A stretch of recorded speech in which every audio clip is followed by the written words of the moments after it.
quand nous prions avec la voix trop basse, nous qui n'entendons pas, nous ne pouvons pas dire Amen. Nous ne pouvons pas être édifiés par vos prières. C'est-à-dire, il y a plusieurs paramètres. Nous ne pouvons pas être édifiés par vos prières. Nous ne pouvons pas entendre un sujet de prière et après porter ça aussi devant le Seigneur, même quand nous sommes seuls. C'est autant de paramètres. Nous ne pouvons pas entendre quelques paroles qui ne sont pas dignes, qui s'échappent des prières et puis corriger ça.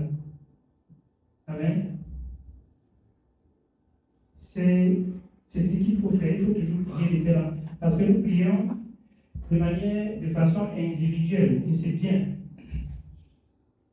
Mais si nous prions de manière individuelle et que nous prions à voix basse, nous ne sommes pas trop différents des religieux, que tout le monde prie en même temps et à haute voix et ça fait du vacarme. Nous ne sommes pas différents. Parce que nous prions individuellement, on ne comprend rien. Eux, ils prient tous, on ne comprend toujours rien. Nous voyons que ce n'est pas différent. Il faut toujours, si tu vois que ta voix est trop basse, prendre le micro.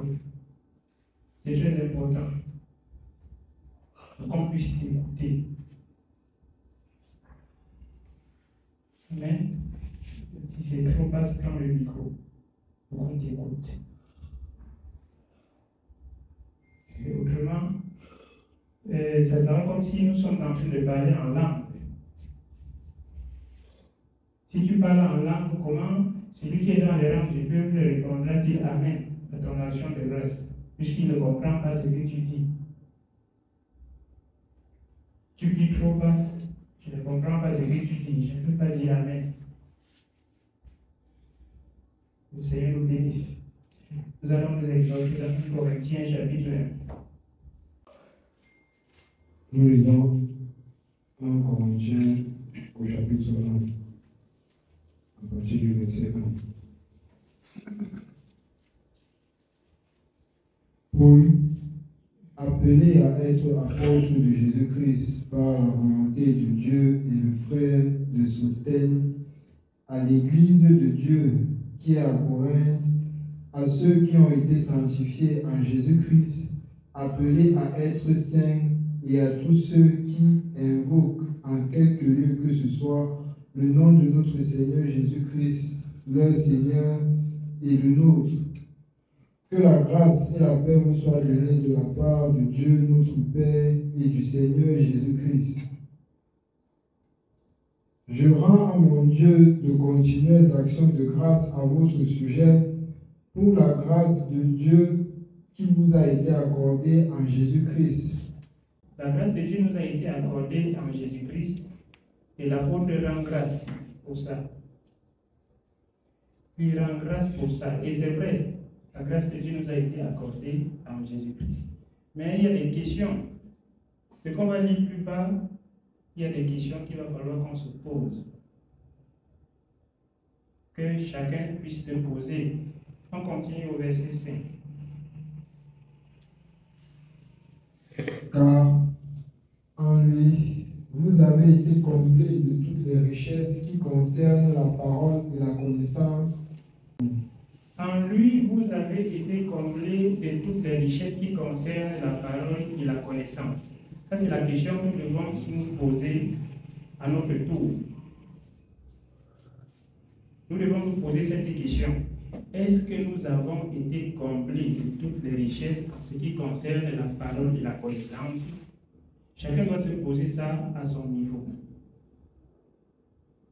Chacun doit se poser cette question-là. Même si ce n'est pas ici maintenant, il faudrait que constamment on se pose cette question pour voir est-ce que ces richesses-là, j'ai été comblé de ça. De toutes les richesses qui concernent la parole et la connaissance, est-ce que je suis comblé? Si on se pose à chaque fois cette question, ça va nous permettre de pouvoir corriger des imperfections qui sont encore un peu en nous. Ces imperfections vont être corrigées par nous-mêmes. Parce que nous nous posons des bonnes questions. Parce qu'on se pose des bonnes questions. Parfois, ça ne change pas parce qu'on ne se pose pas des bonnes questions. Quand les bonnes questions sont posées, les bonnes résolutions sont prises. Quand les bonnes questions sont posées, les bonnes résolutions sont prises. Nous ne prenons pas de bonnes résolutions parce que parfois nous nous contentons de l'état où nous sommes, de ce qu'on dit que nous sommes. Nous nous contentons de ça. Nous voyons, l'homme est tellement bizarre que ce qui doit se contenter, là où il doit se contenter, il ne se contente pas. Là où il ne faut pas qu'il se contente, il se contente. L'enfant de Dieu ne doit pas se contenter du peu qu'il connaît de la parole de Dieu. Jamais. Il doit tendre à la perfection. Il doit chercher à aller de l'avant. Et pour chercher à aller de l'avant, remets-toi toujours en question. Est-ce que je suis... Voici une question qu'il faudrait qu'on puisse se poser constamment. Est-ce que nous sommes comblés de toutes les richesses? Est-ce que moi, je suis comblé de toutes les richesses en ce qui concerne la parole de la connaissance? Je commence à examiner comme ça et je vais voir des failles. Voici ce qui me manque. Voici telle chose qui me manque. Posons cette question-là. Si nous commençons à répondre à cette question,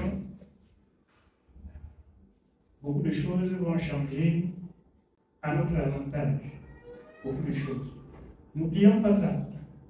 S'il faut même souligner, s'il faut même noter ça, pour ne pas oublier, se poser cette question. Nous continuons un peu.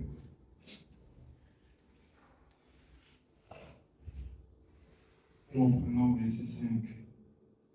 Car en lui, vous avez été comblés de toutes les richesses qui concernent la parole et la connaissance, le témoignage de Christ ayant été solidement établi parmi vous. Voilà.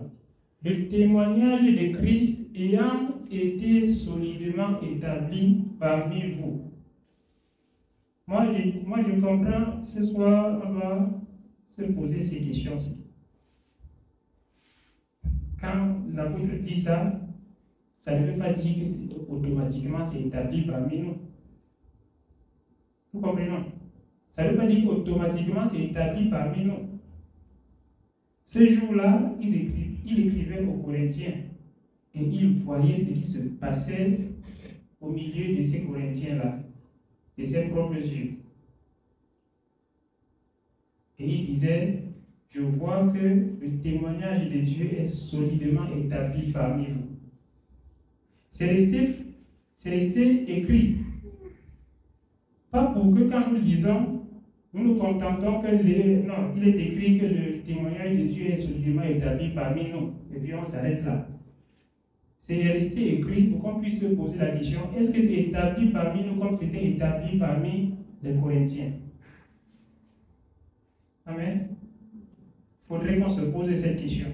Le témoignage de Dieu, est-ce que c'est établi parmi nous? Maintenant, quand nous allons nous poser ces questions, ne posons pas cette question, ne nous posons pas cette question en regardant quelqu'un d'autre, ou en regardant les autres, ou en regardant les frères ou les sœurs. Est-ce que telle personne fait ce qui doit établir le témoignage de Dieu? Non. Parce que personne ne doit attendre que le témoignage de Dieu soit solidement établi parmi nous par quelqu'un d'autre, mais par soi-même. Ça doit être établi par chacun. Chacun doit regarder à lui-même. Est-ce que le témoignage de Dieu est établi en moi? Parce que si c'est établi en moi, je suis parmi vous, non? Si c'est établi en toi, tu es parmi nous. Et nous tous, nous allons voir que c'est établi là. Posons-nous cette question-là toujours. C'est très important. Pour pouvoir, avant de nous conduire, posons-nous cette question-là. Autrefois, c'était établi. Nous voyons le Seigneur dit dans Hébreux 13, verset 8, que Jésus-Christ est le même hier, aujourd'hui et éternellement. Ceux-ci avaient reçu l'Esprit de Dieu. Et c'est par l'Esprit qu'ils ont reçu, qu'ils ont fait établir ces témoignages-là au milieu d'eux, parmi eux. Parce qu'ils étaient fervents d'esprit. Parce qu'ils avaient reçu la sagesse, la connaissance du Seigneur. Maintenant, là, nous pouvons recevoir le même esprit, mais le témoignage n'est pas établi. Parce qu'on a reçu l'esprit et on s'est contenté de ce que non, j'ai reçu l'esprit, tout est calé. Amen. J'ai reçu l'esprit et tout est calé. Le témoignage ne sera pas établi. Non. Recevoir l'esprit, ce n'est pas une fin en soi. Quand on reçoit l'Esprit de Dieu, au fur et à mesure que le temps passe, les difficultés augmentent. Retenons ça, n'oublions jamais ça. N'oublions jamais ça. Au fur et à mesure qu'on grandit dans le Seigneur, les difficultés augmentent. Tout type de difficultés confondues, même là où on n'imaginait même pas, ça augmente. Ça augmente, ça ne trompe pas. Et si on grandit seulement en nombre de jours dans la maison de Dieu, on ne grandit pas dans la grâce et dans la connaissance, on ne grandit pas dans la sagesse de Dieu, on va faiblir. Quand ces difficultés-là vont s'accentuer, quand ça va s'accentuer, on va faiblir. Et le témoignage de Dieu ne sera pas établi solidement parmi nous, jamais, ou en nous, parce qu'on a faibli. Il y a un adage qui disait en une langue que rien n'en craint que Dieu. C'est pas faux. Vous savez ce que ça veut dire? Que l'homme grandit, la souffrance est grandie. Est-ce que c'est faux? Répondez-moi, est-ce que c'est faux? L'homme grandit, la souffrance est grandie. C'est pas faux. Comme le Seigneur dit dans l'Ecclésiaste, que quand il y a beaucoup de bien, ceux qui le mangent aussi augmentent. Quand le bien augmente, ceux qui le mangent aussi augmentent. Et quel avantage en revient-il à son possesseur? Rien du tout. Seulement qu'il le voit de ses yeux. Maintenant, comme ça, posons ces questions-ci.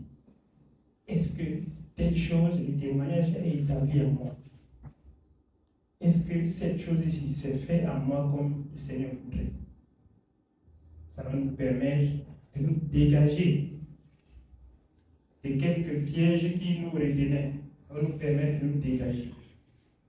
Comme le Seigneur dit, dégagez-toi comme l'oiseau dans la main de l'oiseleur, comme la gazelle dans la main du chasseur. Il le dit dans le Proverbe. N'oublions pas ces questions-ci. Posons-nous ça constamment. Posons-nous ça constamment. Si on se pose ces questions-ci constamment, ça va même nous permettre de toujours réfléchir avant d'agir. Si on se pose ces questions constamment, ça va nous pousser de toujours réfléchir avant d'agir. Quand le Seigneur dit dans le Proverbe que celui qui réfléchit sur les choses trouve le bonheur, il ne dit pas réfléchir sur les choses après. Il dit réfléchir avant. Amen.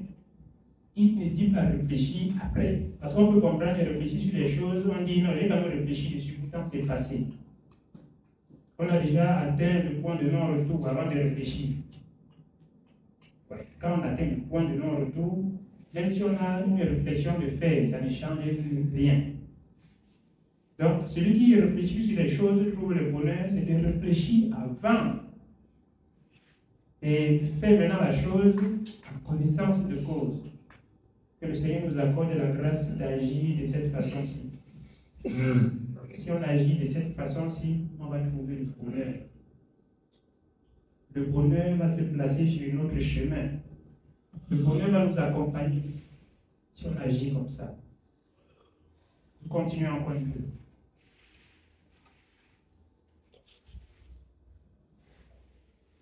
Nous reprenons verset 5. Car en lui, vous avez été comblés de toutes les richesses qui concernent la parole et la connaissance. Le témoignage de Christ ayant été solidement établi parmi vous, de sorte qu'il ne vous manque aucun don dans l'attente où vous êtes de la manifestation de notre Seigneur Jésus-Christ. Voilà. De sorte qu'il ne vous manque aucun don.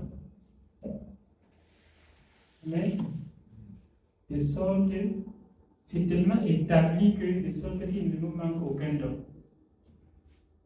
Nous-mêmes voyons. Est-ce qu'il ne nous manque aucun don? Il dit nous, proprement dit là, est-ce qu'il ne nous manque aucun don? Non, réfléchissons à ça. Et faisons que cela soit établi de telle en sorte que aucun don, de tous les dons qui sont écrits. Parce que les dons sont écrits. Hein. On ne prend pas le don à la volée comme ça, là, quelqu'un a bien toussé, on dit que non, c'est un don, il a le don de tousser. C'est écrit. Méditons et voyons si, est-ce qu'il ne nous manque aucun don. Si ce n'est pas le cas, c'est que le témoignage de Dieu n'est pas encore solidement établi parmi nous. C'est que nous ne sommes pas comblés de toutes les richesses en ce qui concerne, il dit, la parole et la connaissance. Amen. C'est qu'il faut qu'on sache. Si chacun de nous examine la chose ainsi jusqu'à ce que le Seigneur fait éclore un don en lui, nous allons voir que nous tous, aucun don ne va manquer. Chacun aura un don. Chacun aura un don. Et nous allons voir que c'est établi. Maintenant, cherchez que ça soit établi en toi. Je cherche que ça soit établi en moi. Et nous allons retrouver que non, nous sommes un. Mais évitons de nous mettre derrière et regarder si c'est établi en l'autre, en tel ou en tel. C'est que c'est un piège pour nous. Amen. C'est un piège. Un grand piège comme ça, qui ne rate pas. Oui, c'est un piège qui va nous prendre.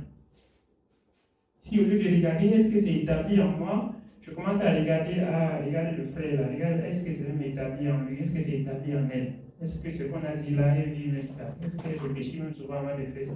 Attention. Regardons en nous-mêmes. Là, on aura vraiment du salut. On continue encore un peu. Et continuons au verset 8. Il vous affermira aussi jusqu'à la fin pour que vous soyez irréprochables au jour de notre Seigneur Jésus-Christ. C'est exactement ça. Si nous examinons ces choses comme ça, il va nous affermir jusqu'à la fin. Pourquoi? Parce que nous fuyons toujours l'impudicité, nous fuyons toujours l'iniquité. Et la personne qui cherche à marcher, fait des efforts de marcher, le Seigneur tient sa main. Voilà pourquoi, si nous examinons les choses comme ça sur nous-mêmes, est-ce que ces choses, est-ce que je suis agréable, est-ce que je suis ce que Dieu a dit que je suis, comme nous chantions tout à l'heure, n'est-ce pas? Il va nous affermir jusqu'à la fin. Il va nous aider à grimper toutes les embûches là, jusqu'à la fin. Il est juste pour le faire. Il est juste pour dire une chose et l'appliquer bien après. Nous continuons. Nous continuons, verset 9. Dieu est fidèle, lui qui vous a appelé à la communion de son Fils, Jésus-Christ, notre Seigneur. Je vous exhorte, frères, par le nom de notre Seigneur Jésus-Christ, à tenir tous un même langage et à ne pas avoir de division parmi vous, mais à être parfaitement unis dans un même esprit et dans un même sentiment. Je vous exhorte, frères, il faut qu'on tienne un même langage. Nous voyons, c'est très important de tenir un même langage. Ce n'est pas de tenir parfois un même langage, mais de tenir un même langage sur toute la ligne. Sur tout. D'avoir la même pensée sur toute la ligne. D'avoir les mêmes sentiments les uns envers les autres.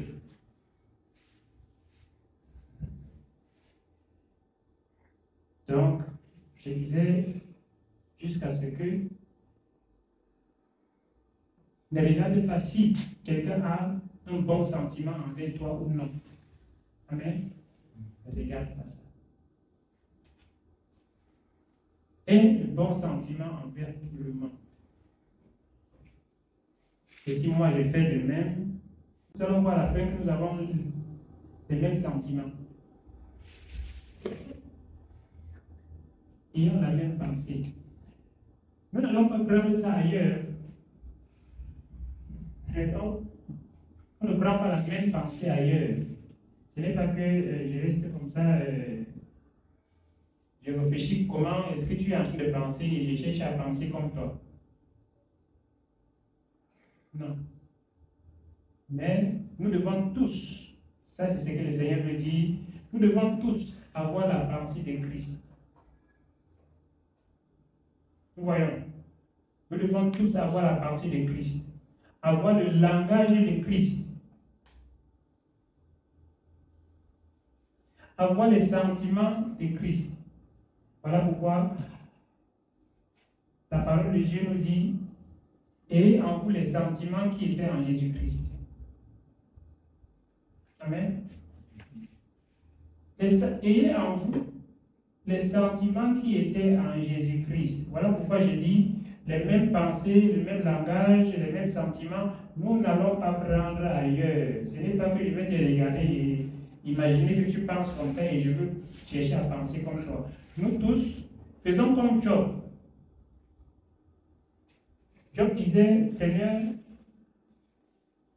j'ai fait plier ma volonté aux paroles de ta bouche. Nous voyons.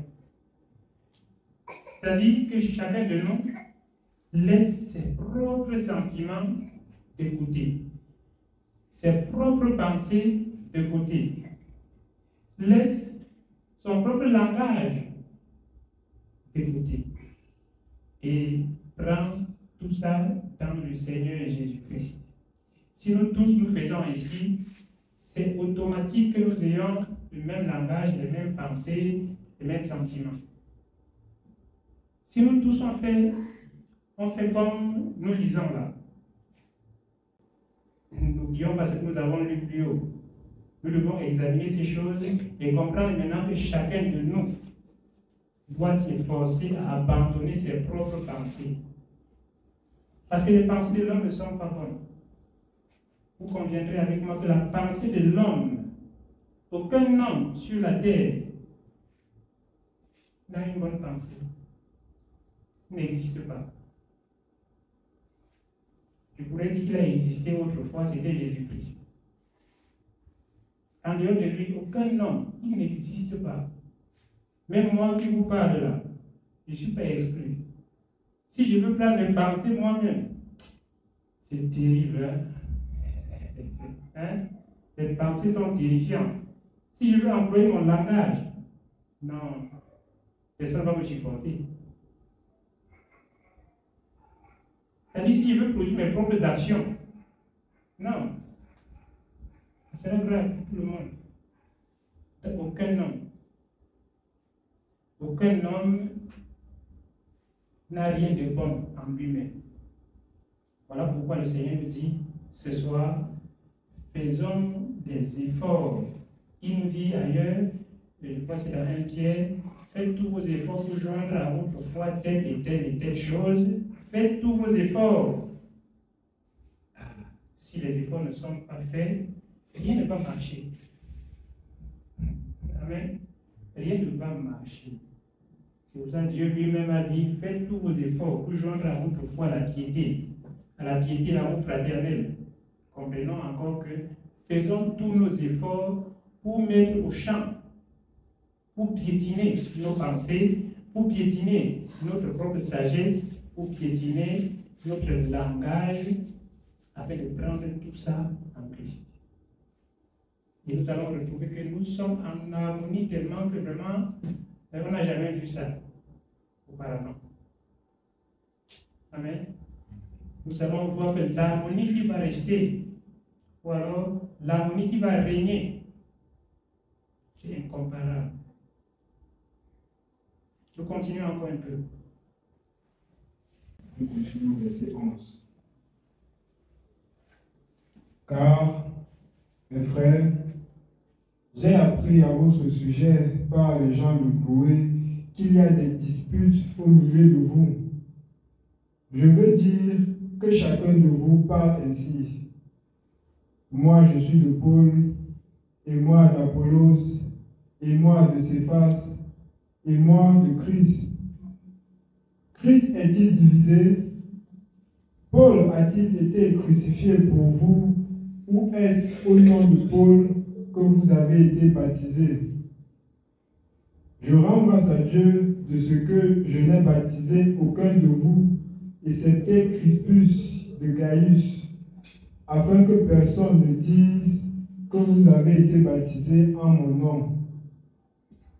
J'ai encore baptisé la famille de Stéphanas.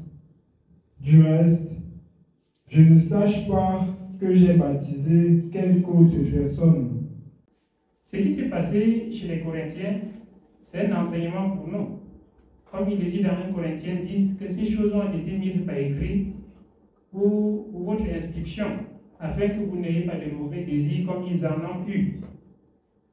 Amen. Nous voyons quelles mauvaises dispositions ceux-ci ont eu ces jours-là, en disant, je suis de Paul, je suis de Christ, l'autre je suis de Céphas. C'est pour dire, c'est Paul que j'aime. Non, c'est Céphas que j'aime. L'autre dit, non, moi j'aime qu'Apollos. Est-ce qu'Apollos est mort pour quelqu'un? Apollos n'a pas été crucifié pour qui que ce soit. Ni Paul, ni Céphas.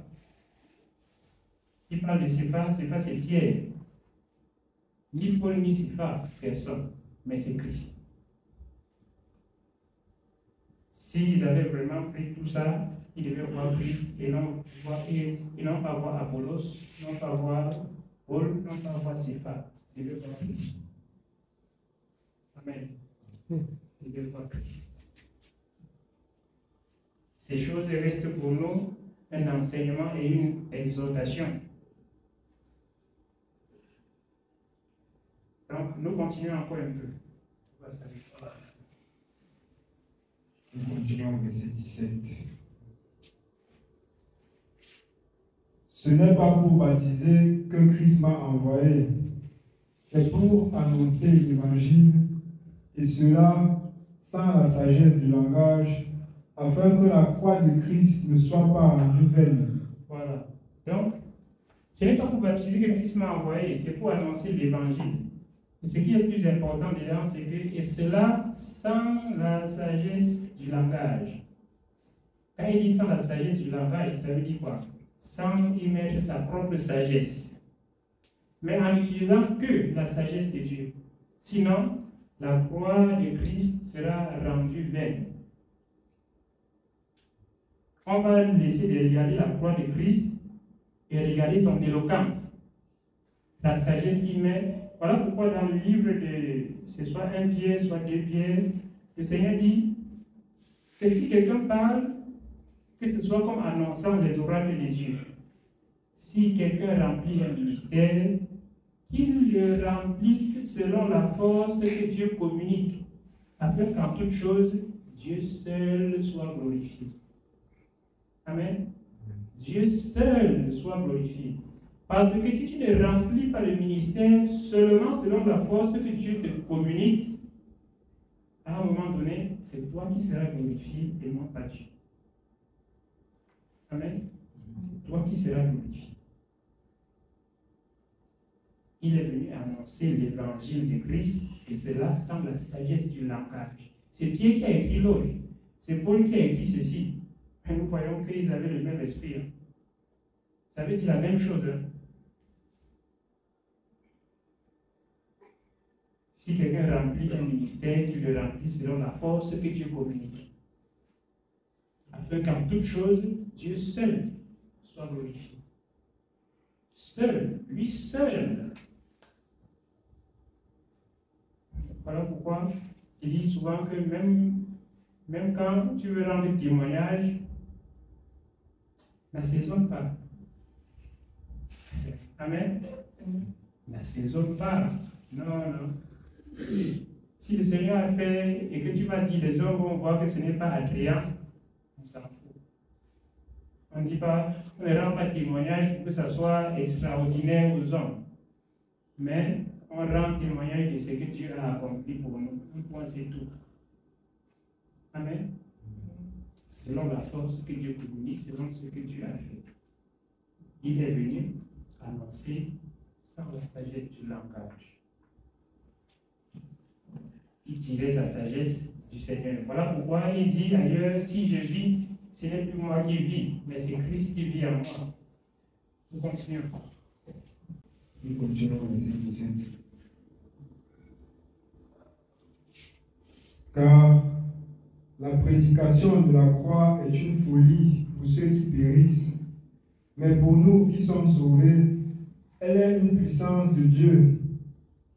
Aussi est-il écrit, je détruirai la sagesse des sages et j'anéantirai l'intelligence des intelligents. Où est le sage? Où est le scribe? Où est le disputeur de ce siècle? Dieu n'a-t-il pas convaincu de folie la sagesse du monde? Car, puisque le monde, avec sa sagesse, n'a point connu Dieu dans la sagesse de Dieu, il a plu à Dieu de sauver les croyants par la folie de la prédication. Le Seigneur dit au verset 18, car la prédication de la foi est une folie pour ceux qui périssent. Pour ceux qui périssent, c'est une folie. Comprenons pourquoi l'apôtre Paul dit plus haut que lui, il a annoncé l'évangile, il est venu annoncer l'évangile sans la sagesse du langage. Parce que si on annonce l'évangile jusqu'à ce qu'on ajoute un peu notre part et que la prédication de la croix ne devient plus une folie pour ceux qui périssent, c'est un problème. Il n'a pas dit pour tout le monde, pour ceux qui périssent. Ceux qui périssent ne vont pas voir l'œuvre du Seigneur, mais vont voir la personne qui parle. Voilà pourquoi il dit plus bas, mais pour nous qui sommes sauvés, une puissance de Dieu. Amen. Ce n'est pas une folie pour nous. La prédication de la croix, pour ceux qui sont sauvés, c'est la puissance de Dieu. Que ce soit un témoignage extraordinaire, que ce soit un témoignage simple, ou bien que d'autres voient comme si c'est rien, pour ceux qui sont sauvés, il n'y a pas de petits témoignages. Il dit pour ceux qui sont sauvés, il n'y a pas de petits témoignages. Si tu as éteigné et que ton éteignement ne t'a pas étouffé, mais c'est un témoignage. La grâce de Dieu. Est-ce qu'on voit vraiment ça comme ça? Mais je vous dis, c'est la grâce de Dieu. Si on a bu de l'eau et qu'en buvant, on ne s'est pas étouffé, c'est la grâce de Dieu. J'ai vécu un certain jour, je n'ai jamais oublié ça. L'eau a étouffé quelqu'un, je voyais la mort de la personne bénie. À Idéa, qui buvait de l'eau tranquillement comme ça. Ah, ouais. C'est juste quand t'es comme ça, là. Tu as fait quoi? C'était terrible, hein? Moi, je voyais sa mort venir. Rien que de l'eau. Il n'y a pas. Donc, Pour nous, voilà pourquoi le Seigneur dit rendez grâce en toutes choses. Amen. Rendons grâce en toutes choses. En toutes choses, rendons grâce. Si nous comprenons comme ça, non. La prédication de la croix, c'est là toujours la puissance de Dieu. Ça sera toujours la puissance de Dieu. Pour ceux qui ne sont pas sauvés, nous allons voir, ils cherchent automatiquement là où parfois il y a beaucoup de manifestations bizarres. Et nous allons comprendre pourquoi il disait, pour ceux qui ne sont pas sauvés, quand l'homme parle jusqu'à déborder les limites du Seigneur, on ne voit pas le Seigneur, c'est lui qu'on voit. Nous allons comprendre constamment dit le pasteur est fort. Le prophète, là, il est prophète jusqu'à. On ne voit pas. Ah, c'est un prophète. Il est fort. Il est fort. Et nous voyons quand il est fort, lui, il ne dit pas non, je ne suis pas fort. Ouais, je suis le prophète, je suis le commandant ou bien le général. Voilà. Il augmente le titre dessus. Ça, ce sont des personnes qui annoncent l'évangile avec leur propre sagesse, avec leurs propres moyens. Ce sont des gens qui annoncent l'évangile avec leurs propres ressources qu'ils ont trouvées ou je ne sais. Ils ont leurs propres ressources qu'ils ont trouvées et qu'ils annoncent avec. Voilà pourquoi Paul, connaissant ça, le Seigneur est tout puissant. Il dit, quelques-uns, il est vrai, annoncent Christ par des motifs qui ne sont pas purs. Allons-y voir dans Philippiens. Philippiens chapitre 1 à partir du verset 12. Je veux que vous sachiez, frères, que ce qui m'est arrivé a plutôt contribué au progrès de l'Évangile. En effet, dans tout le prétoire et partout ailleurs, nul n'ignore que c'est pour Christ que je suis dans les liens. Et la plupart des frères dans le Seigneur, encouragés par mes liens, ont plus d'assurance pour annoncer sans crainte la parole. Quelques-uns, il est vrai, prêchent Christ par envie et par esprit de dispute, mais d'autres le prêchent avec des dispositions bienveillantes. Voilà. Quelques-uns, il est vrai, prêchent Christ par envie et par esprit de dispute, mais d'autres le prêchent de manière bienveillante. Oui, on continue. Nous continuons, verset 16.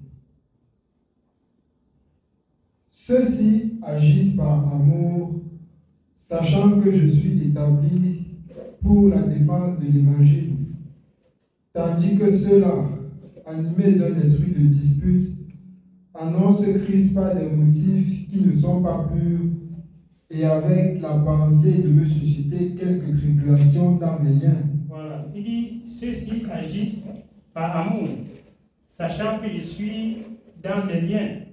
Et tout, ceux qui annoncent Christ par des motifs qui sont purs, ils agissent par amour. Mais ceux-là, animés d'un esprit de dispute, annoncent Christ par des motifs qui ne sont pas purs. Ils annoncent Christ de manière pas bonne. Ils annoncent Christ de manière en sorte que c'est eux qu'on voit et non pas Christ. C'est-à-dire, en quelque sorte, ils s'annoncent eux-mêmes. Oui, on continue, on va finir. Nous continuons, verset 18. Qu'importe, de toute manière, que ce soit pour l'apparence, que ce soit sincèrement, Christ n'est pas moins annoncé. Je m'en réjouis et je m'en réjouirai encore, car je sais que cela tournera à mon salut grâce à vos prières et à l'assistance de l'Esprit de Jésus-Christ. Amen. Il dit, cela n'importe, que ce soit pour l'apparence, que ce soit sincèrement, Christ n'est pas moins annoncé. Et il sait que cela tournera à son avantage. Parce que le Seigneur dit dans Actes qu'il a voulu que les hommes le cherchassent en tâtonnant, bien qu'ils ne se trouvent pas loin de chacun de nous. Ceux qui annoncent Christ par des motifs qui ne sont pas purs, ils annoncent quand même. Et il y en a certains qui cherchent vraiment Christ et qui tâtonnent là-bas.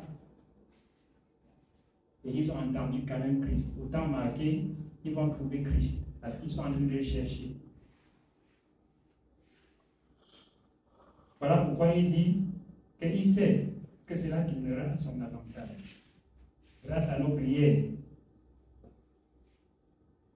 Il dit, prions toujours pour ceux qui sont même dans des religions, pour ceux qui tâtonnent encore, pour ceux qui sont encore dehors. Prions toujours pour eux. Amen. Amen. Nous allons nous arrêter là. Mais n'oublions pas là où nous avons commencé.